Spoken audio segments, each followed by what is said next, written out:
Hello, hello, hello! Welcome to my channel. Nandito na naman po ako, si Pitalita, Travel Eats. Para po sa mga baguhan pa lang na makakapanood ng aking video. Uh, don't forget po to subscribe. After po nung napanood ninyo, mag-like kayo and then pwede kayong mag-comments. Okay po, ngayon po ang tatalakayin natin ay tungkol dito sa ating mga paboritong TVJ at ang yung mga nanonood sa atin.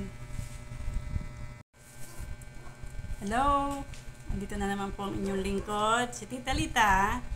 At muli naman pong magbabalita sa inyo ng mga marites. Yan. Hindi naman pong ibig sabihin ng marites yung chismis na hindi totoo. Ang totoo niyan, ang ibig sabihin ng marites ay yung Mare, ano ba yung latest? Diba? Kumbaga, sabihin lang sa atin, ibinabalita sa atin ng marites nyo kung ano ang mga nangyayari sa ating mga palipaligid. Ngayon naman ay ang topic natin sa ngayon ay sa atin din mga paboritong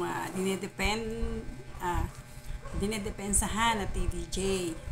Ang totoo po niyan, ito nakaraang linggo, isang buong linggo yan, masyadong makontroversial. Kumbaga, isa-summarize natin kung ano mga nangyayari sa paligid-ligid sa loob ng isang linggo.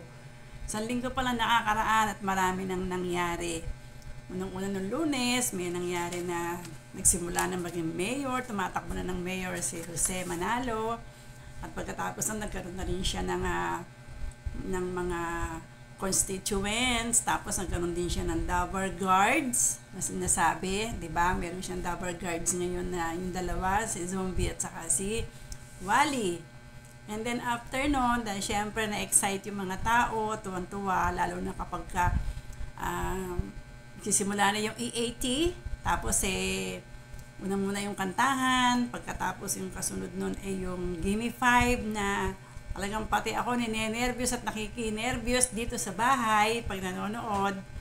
At minsan talagang totoong nabablanko rin ako pagka nakikisabay din ako dun sa mga naglalaro. And then after nun, isusunod na si Sugod Bahay. Yan! Talagang marami nang nanonood at tumataas na talaga ang views. Ako nga nakabukas na si TV na almost 20 years na yung TV ko kahit na malabo. Talagang pinanonood ko doon. Tapos meron pa rin cellphone. Pinanonood ko din. Ngayon, tumitingin din, siyempre hindi naman pasilip-silip din kami doon sa kabila para makikita namin kung ano naman ang pinaggagawa nila doon. Kung paano sila manggagaya. Kung paano nila papataubin ng EAT. Hindi naman nila kaya. Hello? Diba? Try lang nila. Kahit na iba-iba pa yung pangalan yan, hindi nila kayang pataubin ang TVJ dahil ang mga tao ay talagang sumusubaybay sa original at legit Itbulaga ng buong mundo.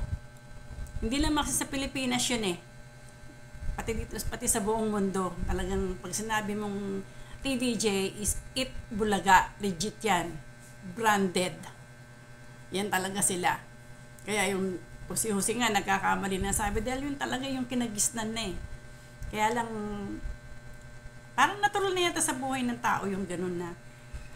Yung kahit sa magkakapatid nangyayari yun, yung meron nagiging sakim.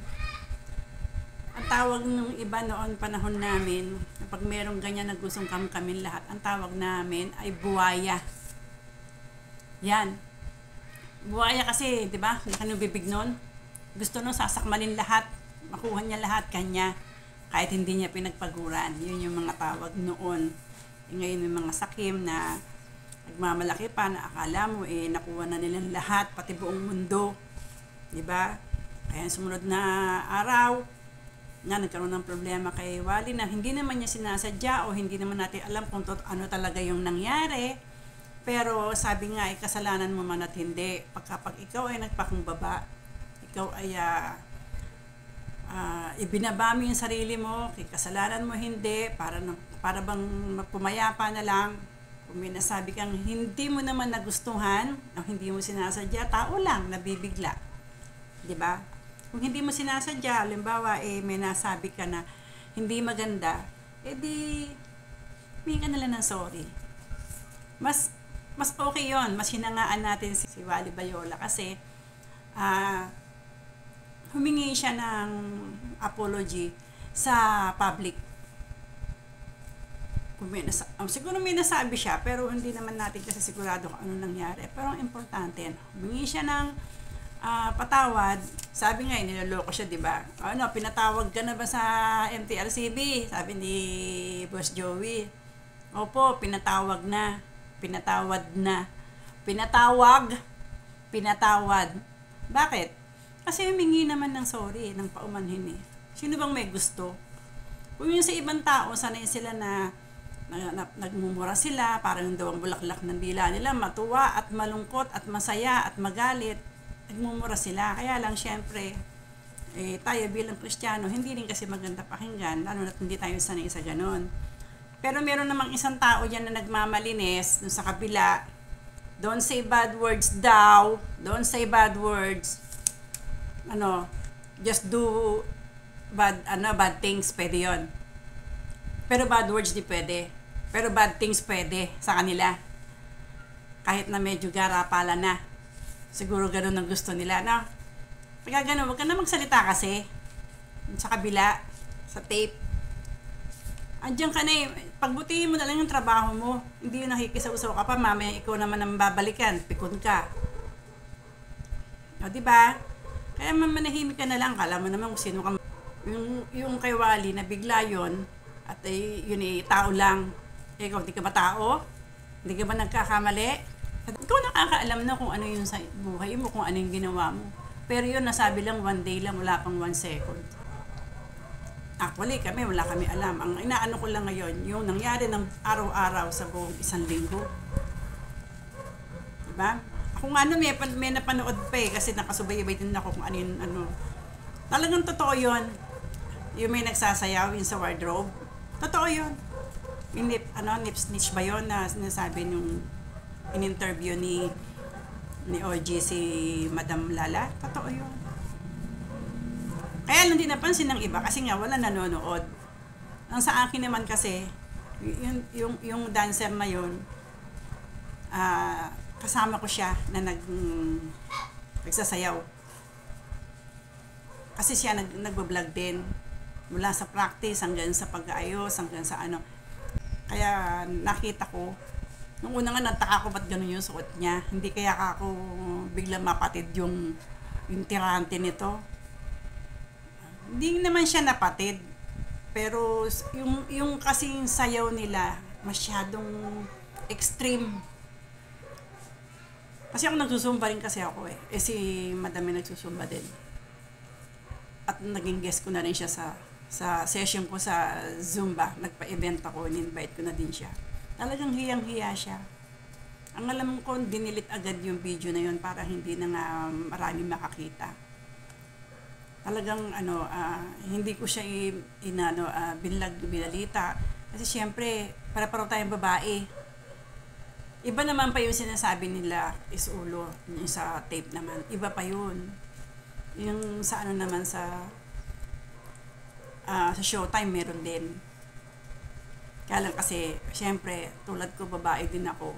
Pag may napanood na ganun, sa akin na lang. Ngayon, kung may ibang mag-vlog, ibang vlogger, ikukwento nila, nasa kanila na yon. Sila naman yung mga big vlogger so sila na lang.